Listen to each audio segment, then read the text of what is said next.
Can we come on to another case of yours, Tony? This is the Lee Balkwell case. So can you give us some background to that? Right.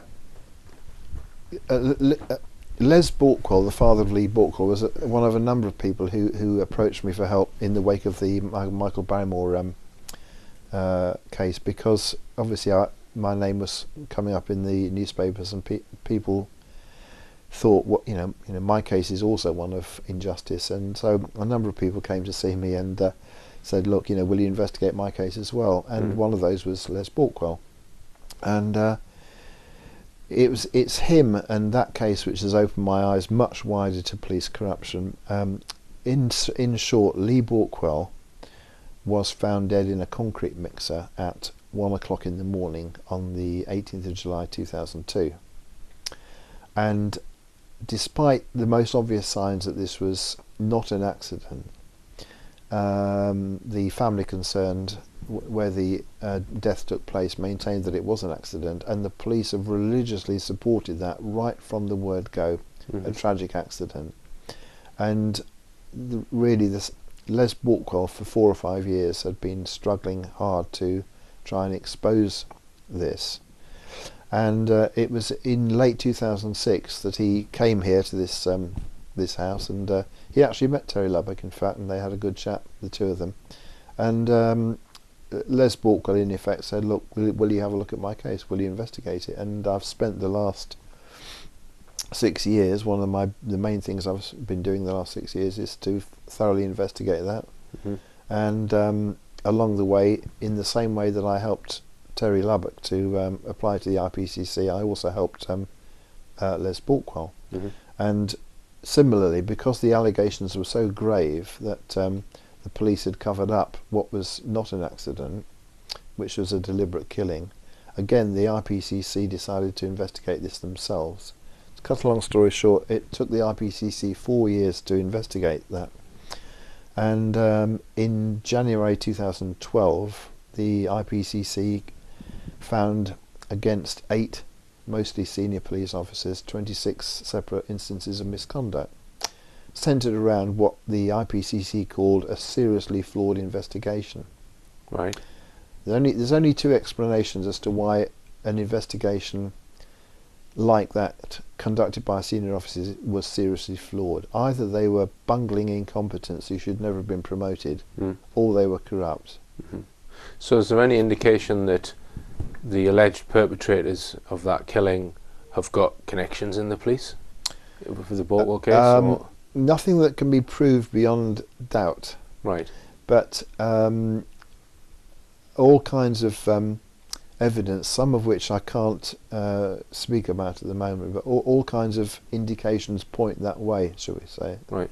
That there's been that this family has got connections. Perhaps I could just mention one thing, Richard, and that is that one of the remarkable things about the evening on which Lee Balkwell was killed is that there exists a CCTV which was seized from the house. So that evening, a CCTV camera was recording events on the road that leads to those bungalows where Lee Balkwell was killed.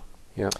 Now, on that video, on the CCTV, we see a known drugs courier and drugs dealer. I won't give his name, but we see him coming in a brand new black car, parking the car by the bungalow and opening it up with a case with packs of white powder in. Right. We then see known local drug dealers and drug users coming by car on site to buy these drugs. And they are people whose names are known to the police and what have you. Now, you've got to ask yourself, how can it be that a drugs deal like that, a drugs delivery like that, can be carried out so openly? And we do there get into the issue of police corruption, because the Les Balkwell was told by his son that by the people on this farm that they had an arrangement with corrupt officers at Grays Police Station, and that arrangement was that they would be tipped off. Right. Well, I can elaborate a little bit on that from something that somebody told me, someone who has been inside and someone who was a cocaine dealer. This person told me that the police have targets, or like league table, if you like, for how many arrests or convictions they get connected with certain crimes. And in order to satisfy those targets, what the police will do, this is what I've been told by this person, they'll have a known drug dealer who's kind of working for them in a way, and they will that person will tip off the police after they've sold drugs to a more minor drug dealer. The police will then go and arrest. You'll say, oh, it's coming out of this pub at this time. I've just sold him these drugs. The minor drug dealer will get arrested, and they'll get a tick on the chart. So in effect, the more major drug dealer they're protecting in order to get statistics to show that they're busting all of these low levels. And that comes from a known drug dealer that's told me that. I'm sure that goes on, and a number of other practices go on, which we could discuss. But let me just say that about 3 years ago, a major report came out. I can't remember which organisation it was now. It might have been HM Inspector of Constabulary or one of those organisations, but they reached this conclusion that the main reason why the drug trade flourished in this country was corrupt relations between major drug dealers and corrupt police officers. And that was a feature of also the Operation Tiberius, which was recently revealed in the Independent, whereby the Met Police Intelligence Unit actually documented examples of named police officers with corrupt relations with drug dealers. And it's a fact of life, I'm afraid, in this country and others, that drug dealers cannot successfully make money from drugs unless they have corrupt police officers on the inside helping them in one way or another. I think it's who polices the police is the question that I would ask here. I would agree with your general observation that the IPCC is worse than useless in a number of cases. I'm not necessarily saying they've been set up deliberately to smother things. It's just a hopelessly ineffective organisation. Let me just say to you that in Northern Ireland, a similar body to the IPCC was set up. Right. The main system we've got here is when you complain to the police, even though we've got an IPCC, the majority of investigations into the police are conducted by the police themselves. Right?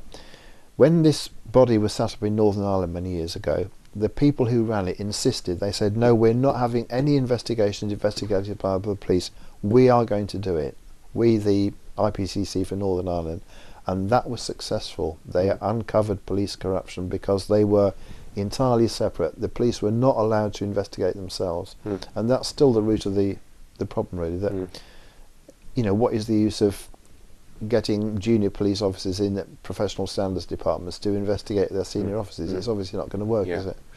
I mean, another case I don't know if you know much about is the Mark Duggan case. I do, yes. The lad who was shot. Yes. And then that was an IPCC possible cover-up. Well, I think did not the IPCC lie at one point in that investigation about the sequence of events? Right. Didn't they have to apologise, I think? I don't know the details of it. I think they did, yeah. Right. The Les Balkwell case has opened my eyes and ears to police corruption. And what I would like to say to you is that I do believe it's one of the biggest issues in our society at the moment. It must be cut out. And in the last year or so, what have we had? We've had the police officers actively conspiring to get a cabinet minister dismissed from his post. Yeah, these police officers so powerful they could lie about what happened to Andrew Mitchell and cause him to resign. Now that's a serious matter. The Andrew Plebgate? Yeah, the Plebgate thing. Yeah. It doesn't matter whether perhaps Andrew Mitchell might be an unpleasant character. It doesn't matter whether he's Conservative or Labour.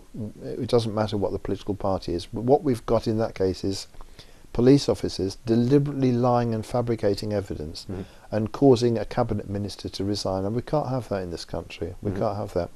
The Hillsborough disaster, right?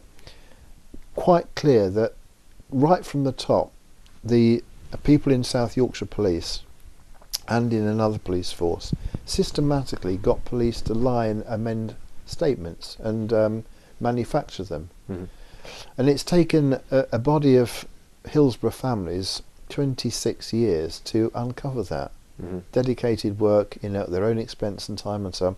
We can't have that. We cannot have police officers who are allowed to lie, lose evidence, manufacture evidence, and get away with it. And there are many other examples of how police officers have been corrupt for years and been allowed to get away with it.